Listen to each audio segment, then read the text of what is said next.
in that regard. Yeah, maybe since like the 1960s. Even then, like even we had this idea of a melting pot literally means assimilation. What's going on, you guys? Today we have Michael Knowles getting exposed by Sam Seder. It only takes a few clips from Sam Seder to get Michael Knowles to start speaking his truth. And let's watch. LGBT LMNOP activists. That was an hour and 40 minutes. You can go watch it over at the Jubilee channel.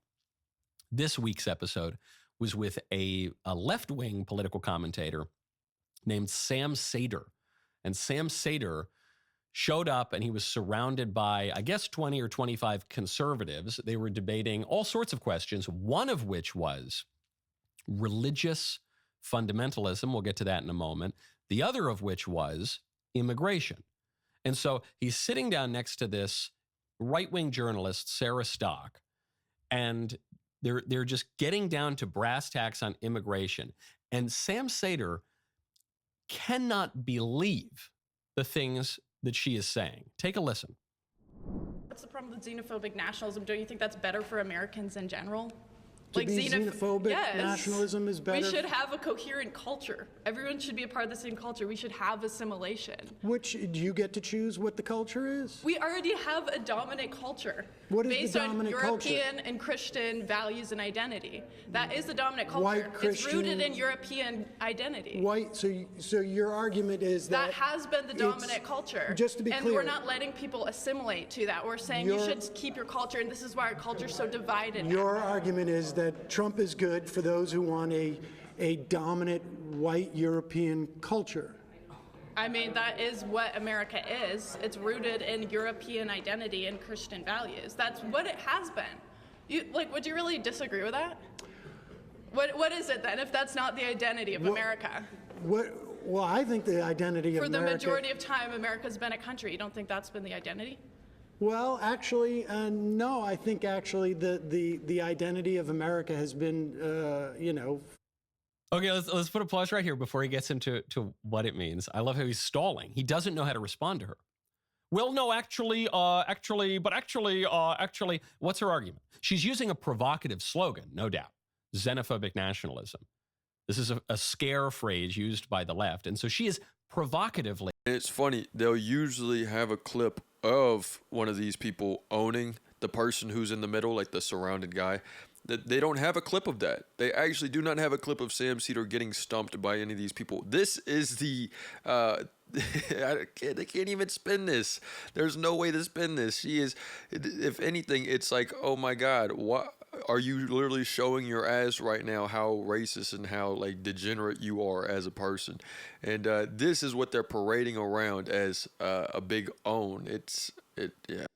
Throwing that phrase back at the left. But what she's saying, xenophobic, meaning preferring one's own countrymen to foreigners, and nationalism, meaning preferring the nation to a kind of borderless liberal globalism.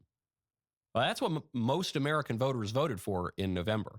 Not exactly in those terms, not in such sensationalist rhetoric, but that is what people voted for. And then Sam Seder says, well, hold on. You're telling me you think there's a dominant culture in America? She says, of course there's a dominant culture. There's a dominant culture in any polity. Of course there is. Culture is defined by something, and whatever it is defined by is the dominant aspect of the culture. Okay, well, you're telling me that America traditionally has been defined by European culture? And now it's just damage control. All of these conservatives, they've seen the worst of the worst. This Sarah Stock, whoever she is, she's literally saying, we should have a dominant culture. We should have a dominant race that is going, over everyone else, that is saying what to do and how to go about it. And now they're having to play damage control. It does not, it's just so obvious. Sure. And Christianity? She says yes. But could you disagree with that? Would anybody seriously disagree with that? In 1960, she says it has been, at least until very recently. In 1960, 93% of Americans were Christian. In 1960, just under 90% of Americans were white, so descended from Europeans. America, really, whatever view you take of the Mayflower, great cigar brand, and the American founding, the Revolutionary War, and the 19th century up through the 20th century, can you really argue it didn't come from European So then keep it that way, dude. Keep it that way. How about you Europeans like fucking enslave other Europeans then? Why did you have to bring all these other cultures into the mix? You brought these cultures into the mix, dude. You guys did this. Like Europeans did. You can't bring somebody to do all the dirty work of America and then say, hey, look, guys, now we're going to have to ask you guys to leave. We know that you guys helped build this country, blood, sweat, and tears. You know, fucking, y'all were slaves, you know, building the railroads and shit, but you guys got to go now. Now we got what we want. It's time to get rid of you guys. values, European institutions. We were a British colony. What is your argument? The American Revolution was influenced by the European Enlightenment, for better and worse. The founding of America at Plymouth Colony was a separatist movement from England. You know, America doesn't just exist in outer space or something like that. It's not just floating through the ether. It comes from historical movements developed by real people from real places. You might, Like slavery. say, well, that's terrible. I hate Europe. Or you might say, that's terrible. I hate Christianity. I wish America weren't like that. You can make that argument. The left makes that argument all day long. But if you're this guy, if you're the liberal guy on this, you're really going to be confused by the idea that America comes from Europe and that the religion that has dominated in America has been Christianity? I mean, John Adams says the principles on which the revolution was won were the principles of Christianity. John Jay goes further. He says, thank God that we all descend from the same stock and that we all have the same religion and we all believe basically the same stuff. And you can find similar writings throughout many, many other founding fathers and framers of our Constitution. And you can just look at the demographics, religious, ethnic, national, all the rest. We didn't have mass migration of the sort that we're looking at today until the mid-1960s. So things start to change. But even still, most Americans are at least vaguely Christian. And I guess the majority of Americans are still white. Not for long, bucko. You know dudes like this. I don't know if you guys know dudes like this, but it's like a clear archetype. And they don't make anybody happy. Their family literally hates them. Their son hates them. Daughters hate them. It might all be happy nuclear family on the surface, but nobody likes these dudes. So, yeah, I mean, for sure, how long is white going to be the main thing until you guys are starting to die out? You guys are already dying out. It's already like, it's not cool.